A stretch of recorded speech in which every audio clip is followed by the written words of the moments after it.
ওখানে গিয়েছি আজকে গিয়ে প্রায় অনেকক্ষণ, প্রায় ২ ঘন্টার মতো আমাকে বসিয়ে রেখেছে। আমি তো গালে হাত দিয়ে ভেবেই যাচ্ছি যে আমার কাজটা কখন হবে।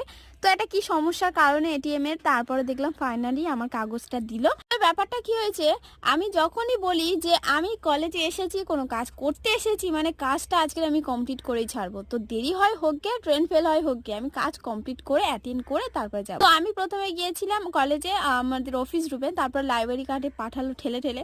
অ্যাকচুয়ালি আমার সেই লাইব্রেরি কার্ডটা ক্লিয়ার করতে হবে, তো সেই জন্য আমার এটা এক্সাম ফর্ম ফিল আপ হচ্ছে, সামনে এক্সাম ভাবা যায়, বাপরে বাপ বই টই সব দেখি না লাইব্রেরিতে কমপ্লিট হয়েছে। অবশ্যই আছে, কিন্তু বইয়ের কাছে আমি থাকি না। তো যাই হোক, এখন যাচ্ছি আমি ফুল বাগানে। আমাদের এই কলেজে এই সাইডটা আমার সব থেকে পছন্দের একটা জায়গা। এবার পছন্দের কথায় যদি আসি, ফুল আমি এত ভালোবাসি, কিন্তু কেউ যদি বলে যে সব থেকে কোন ফুলটা পছন্দ, আমি কিন্তু কোনোদিনও বলতে পারবো না, কারণ যেন মনে হয় সব ফুলই ভালো লাগে আমার। তোমাদের কোন ফুলটা পছন্দ আমাকে একটু জানিও তো তাহলে।